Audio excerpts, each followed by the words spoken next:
사도행전 11장. 이제 유대에 있는 사도들과 형제들이 이방인들도 하나님의 말씀을 인정하고 받아들였다는 소식을 듣게 되었다.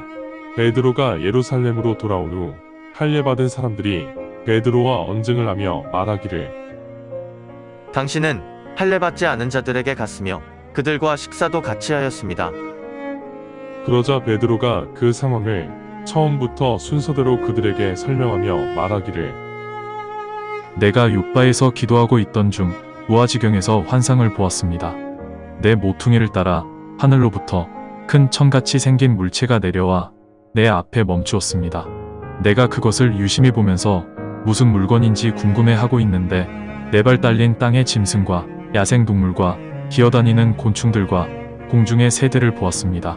그리고 한 음성이 내게 말하였습니다. 일어나라, 베드로야. 죽여서 먹어라. 그래서 내가 말하였습니다. 주님, 그렇게 할 수 없습니다. 세속적인 것이나 부정한 것들을 절대로 제 입에 넣을 수 없습니다. 그러자 하늘에서 다시 그 음성이 내게 답하였습니다. 하나님께서 정결하게 하신 것을 내가 세속적인 것이라 부르면 아니 된다. 이렇게 3번 말씀하시고 그 짐승들 모두가 다시 하늘로 끌려 올라갔습니다. 바로 그 순간 3사람이 내가 묵고 있던 집 앞에 서 있었는데 그들은 가이사랴에서 나를 부르려고 온 사람들이었습니다. 그때 성령님께서 의심하지 말고 그들과 함께 가라고 내게 말씀하셨습니다. 지금 이 자리에 있는 이 6 형제들도 그때 나와 동행하였고 우리는 그 사람의 집으로 들어갔습니다. 그러자 그 사람이 어떻게 자기 집에서 천사가 서 있는 것을 보게 되었는지 우리에게 말하였으며 천사가 그에게 욥바의 사람을 보내 성이 베드로이고 이름이 시몬인 사람을 찾아라. 그 사람이 너와 내 가족 모두가 구원받게 될 말씀을 내게 할 것이다. 라고 말하였다고 합니다. 그래서 내가 말하기 시작하자 성령님께서 처음에 우리에게 임하셨던 그 방식대로 그들에게도 임하셨습니다. 그때 주님께서 하신 말씀이 기억났습니다. 주님이 말씀하시기를, 세례 요한은 진실로 물로 세례를 하였으나 너희는 성령으로 세례를 받을 것이다. 라고 하셨습니다. 주 예수 그리스도를 믿음으로 하나님께서 우리에게 주신 선물과 동일한 선물을 그 이방인들에게도 주셨는데 내가 감히 어떻게 하나님을 만류할 수 있겠습니까? 이 말을 들은 그들은 잠시 침묵을 지킨 후 하나님을 찬양하며 말하기를, 그렇다면 하나님께서 이방인에게도 회개를 통해 생명을 주실 것을 허락하신 것이다. 하였다.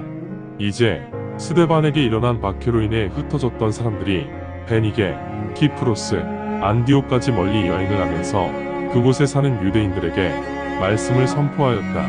그러나 그 흩어진 사람들 중 일부가 키프로스와 구레네 출신 유대인이므로 안디옥에 도착한 후 헬라어를 사용하는 유대인들과 교제하면서 주 예수님을 선포하였다. 주님의 손길이 그들과 함께 하셨기에 아주 많은 사람들이 믿고 주님에게로 돌아섰다. 이런 일에 관한 소식이 예루살렘에 있는 교회에게도 들렸으므로 예루살렘 교회는 바나바를 안디옥까지 멀리 보냈다. 바나바가 와서 하나님의 은혜를 보았으므로 바나바도 기쁨 가운데 확고한 마음으로 주님과 계속 함께 해야 한다고 안디옥 성도들 모두에게 권면하였다. 바나바는 선하고 성령과 믿음이 충만한 자였기 때문에 그로 인해 아주 많은 사람들이 주님의 성도가 되었다. 그 후 바나바는 사울을 찾기 위해 다소로 떠났다. 바나바가 사울을 찾아 안디옥으로 같이 왔다. 만 1년 동안 그들은 안디옥 교회와 함께 하였으며 아주 많은 사람들을 가르쳤다.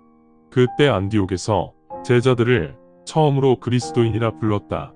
그 무렵 예루살렘에 있던 대언자들이 안디옥을 방문하였다. 그 대언자들 중 아가보라는 이름을 가진 한 대언자가 일어나 성령님의 대언을 통해 전 세계에 엄청난 기근이 발생하는 것을 보여주었는데 실제로 클라디우스 황제 시대에 그 기근이 발생하였다. 기근이 발생하자 안디옥에 있는 제자들이 각자 능력대로 기부하여 유대에 사는 형제들에게 부음물자를 보내기로 결정하였는데 그들이 그렇게 모금을 하여 바나바와 사울 편에 유대 장로들에게 부음물자를 보냈다. 사도행전 12장. 그 무렵 헤롯 분봉왕이 마술을 뻗쳐 교회 사람들 중 일부를 핍박하였다. 그 당시 왕은 요한의 형제 야고보를 칼로 쳐 죽였다. 왕은 유대인들이 이런 핍박을 좋아한다는 것을 알고 있었기 때문에 베드로를 잡으려고 더 박차를 가하였다. 그때가 무교절 기간이었다. 왕은 그렇게 베드로를 체포하여 감옥에 가두고 레게 군대가 베드로를 경비하게 하였으며 6월절 후 사람들 앞으로 베드로를 끌고 나올 생각이었다. 베드로가 그렇게 감옥에 잡혀가자 교회는 계속 하나님께 기도를 드렸다. 그런데 헤롯이 베드로를 끌고 나오기 전날 밤에 베드로는 두 병사 사이에서 2개의 쇠사슬에 묶인 채 잠을 자고 있었고 문 앞에는 경비병들이 감옥을 지키고 있었다. 이제 보라, 주님의 천사가 베드로 옆에 서 있고 빛이 감옥을 비추었다. 천사가 베드로의 옆구리를 쳐서 깨운 뒤 말하였다. 빨리 일어나라. 그러자 쇠사슬이 손에서 떨어져 나갔다. 천사가 베드로에게 말하기를 옷을 추스르고 신발을 조여매라. 베드로가 그렇게 하자 천사가 다시 말하기를 옷을 입고 나를 따르라. 하였다.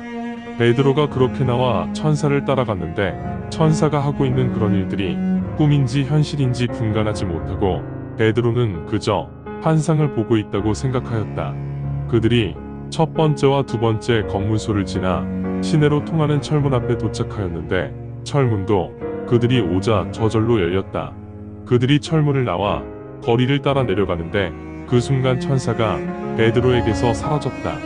베드로가 그때 정신이 돌아와 말하기를 주님께서 천사를 보내시어 헤롯의 마수와 유대 사람들의 열망에서 나를 구하셨다는 것을 이제야 확실히 알겠다.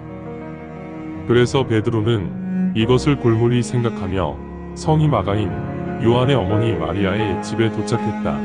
많은 사람들이 그 집에 모여 함께 기도를 하고 있었다. 베드로가 현관문을 두들기자 로다라 부르는 소녀가 문을 열려고 나왔다. 베드로의 음성임을 알아차린 그 소녀가 너무 기쁜 나머지 문도 열지 않고 안으로 들어가 베드로가 문 앞에 서 있다고 알렸다. 그러자 그들이 소녀에게 말하였다. 내가 제정신이 아니구나. 그러나 그녀가 계속 주장하자 그들이 말하기를 아마 그 분의 천사일 거야. 베드로가 계속 문을 두드리자 그들이 문을 열었는데 베드로를 보고 깜짝 놀랐다.